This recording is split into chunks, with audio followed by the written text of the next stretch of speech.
রাত 1টা বাজে সাহারি খাবেন, এটা সাহারি খাওয়া হবে না। আপনার প্রয়োজন 1টা বাজে, আপনি খান, সমস্যা নেই, শরীয়ত নিষেধ নেই, কিন্তু এটা সাহারি হিসেবে গণ্য হবে না।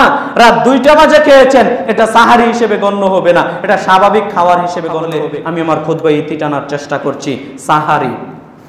আনাস রাদিয়াল্লাহু তাআলা আনহু বলেন, রাসূল সাল্লাল্লাহু আলাইহি ওয়াসাল্লাম বলেছেন, তাসাহহারু ফা ইন্না ফিস সাহুরি বারাকা। নবী সাল্লাল্লাহু আলাইহি ওয়াসাল্লাম বলেন, তোমরা সাহারি খাও, কেননা সাহারিতে বরকত রয়েছে। হাদিসটি আপনারা পেয়ে যাবেন বুখারী মুসলিম মিশকাতের হাদিস নাম্বার 1982। সম্মানিত জুমা সালাতের মুসল্লিবৃন্দ, অত্র হাদিসের মধ্যে নবী সাল্লাল্লাহু আলাইহি ওয়াসাল্লাম বলেন, পৃথিবীর মানুষ তোমরা সাহারি খাও, কেন? সাহারিতে বরকত রয়েছে। সাহারি খাওয়ার গুরুত্ব নবী সাল্লাল্লাহু আলাইহি ওয়াসাল্লাম দিয়েছেন। আমরা বাংলাদেশের মানুষ, এলাকার মানুষ, আমরা সাধারণত সাহারি ভক্ষণ করি, তবে একটা মিস্টেকের কথা এখানে আমি অ্যাড করে দেই, সেটা হচ্ছে অনেক সময় দেখতে পাবেন যে আপনি হয়তো ঘুম থেকে জাগ্রত হতে পারেননি যথাসময়ে, অনেক সময় ঘুম থেকে আপনি জাগ্রত হতে পারেননি যথাসময়ে, আপনি সাহারি না খেয়েও রোজা থাকতে পারেন, রোজার কোনো সমস্যা হবে না, আপনি সিয়াম পালন করতে পারেন না খেয়ে। সাহারি খাওয়া একটা গুরুত্বপূর্ণ সুন্নত, সাহারি খাওয়া একটা গুরুত্বপূর্ণ সুন্নত।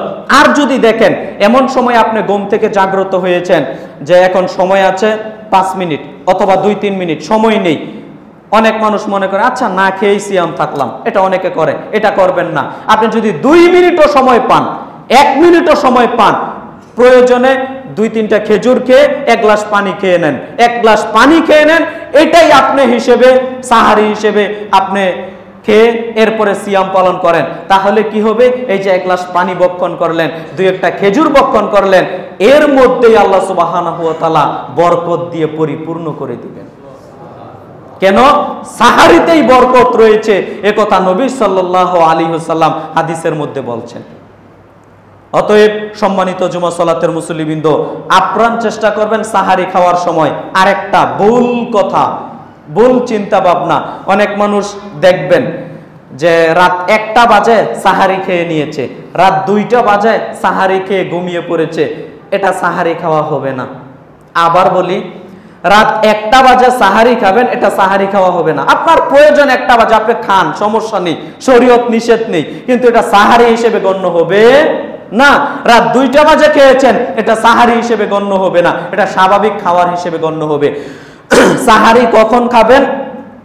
সাহারি আপনি খাবেন, যেটা খাওয়ার সঠিক সময় সেটা হচ্ছে সাহারি খাওয়ার শেষ সময়ের আজান শুরু হওয়ার কমপক্ষে 10-15 মিনিট আগে, 5-10 মিনিট আগে সাহারি খেয়ে নেবেন। কথা কি বুঝতে পারলাম? খুব বেশি আগে খাওয়ার সুযোগ নেই। খুব বেশি যদি খেতে চান আধা ঘন্টা আগে খান, 40 মিনিট আগে খান, খুব বেশি আপনি আগে খেতে পারবেন না, তাহলে সাহারি হিসেবে গণ্য হবে না। রাত 1টা বাজে 2টা বাজে খেলে ওইটা সাহারি হিসেবে গণ্য হবে না। সম্মানিত জুমা সালাতের মুসল্লিবৃন্দ, সাহাবায়ে কেরামরা বলতেন যে আমরা সাহারি খেয়ে মসজিদে গিয়ে এমন একটা সময় পেতাম 30টা আয়াত পড়ার, 40টা আয়াত পড়ার, 50টা আয়াত পড়ার, 60টা আয়াত পড়ার, এরকম সময় পেতাম। আচ্ছা, 50টা আয়াত তেলাওয়াত করতে কতটুকু সময় লাগতে পারে? 10 মিনিট, 15 মিনিট, তারও কি বেশি?